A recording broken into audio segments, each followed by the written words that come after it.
They say the ocean is calm and peaceful, but not when there's a Karen on board. For some reason, cruise ships seem to attract the world's most entitled passengers, the ones who believe every inconvenience is a personal attack, and every crew member exists solely to obey their every command. Today, we're diving into 10 unbelievable true stories of cruise ship Karens who went completely ballistic on the high seas, and trust me, each one is worse than the last. It all started on a luxury Caribbean cruise when one passenger, let's call her Ocean View Karen, demanded that the ship's captain turn the entire vessel around because she'd missed her dolphin photo. When the captain explained politely that turning around a 100,000-ton ship for her selfie wasn't possible, she screamed, "Do you know who I am?" loud enough to send seagulls flying.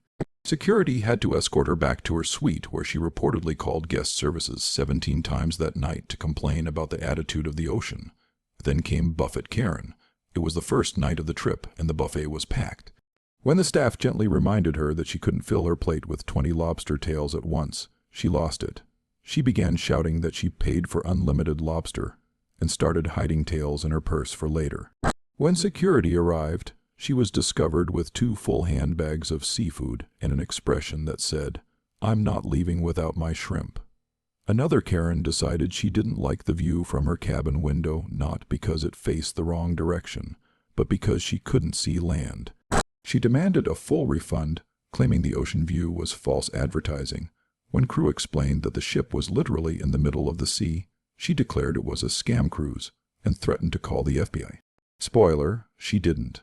But she did spend the rest of the trip glaring at the horizon like it owed her money. Some Karens don't stop at arguing, they create chaos. Like Poolside Karen, who accused a family of ruining her vacation because their kids were playing too loudly.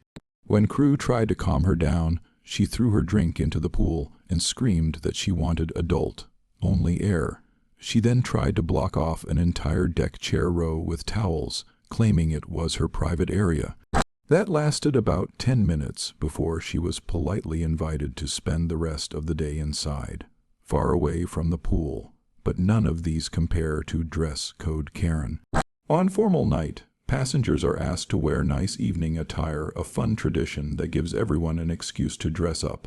But this Karen showed up wearing a swimsuit, flip-flops, and a tiara, declaring herself the queen of the cruise. When the maitre d' gently explained the dress policy, she went on a 5-minute rant about body positivity oppression, before dramatically dropping her tiara into her soup and storming out. The next day, she filed an official complaint that the restaurant ruined her crown. Then there was Excursion Karen. The ship docked at a private island for snorkeling. The weather was perfect, the water crystal clear, until Karen decided she wanted to feed wild stingrays despite being told not to. When the guide refused, she demanded he bring one closer. Moments later, she was screaming that the stingray looked at her funny and wanted it removed. The stingray, wisely, swam off.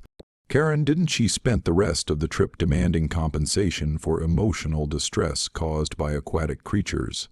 On another cruise, Spa Karen caused a scene that became legend among the crew. She booked a massage, then halfway through decided she didn't like the scent of the oil, not because she was allergic, but because it didn't smell expensive enough. She stormed out wearing only a towel, demanding to speak to the ship's captain because apparently the captain is also responsible for aromatherapy. She stood in the lobby, yelling, "I want luxury eucalyptus, not discount mint," until security kindly returned her to her cabin. Another story comes from a Mediterranean cruise where Balcony Karen made headlines on social media. She started shouting at nearby cabins for invading her privacy. By existing within eyesight, she demanded the crew install curtains outside her private balcony. When they refused, she created her own privacy screen using towels, duct tape, and anger. The wind promptly took the entire setup into the sea. Her reaction? She accused the ocean of harassment. Then there was Weather Karen. A tropical storm delayed the ship's arrival by several hours, an unfortunate but common part of sea travel. This Karen marched to the bridge demanding to speak directly to the meteorologist, claiming bad weather violates the terms of service. When told that no one controls the weather, she shouted, "I paid for sunshine," and filed a complaint demanding reimbursement for lost tanning hours. She spent the rest of the cruise glaring at the clouds like they were personally out to ruin her vacation.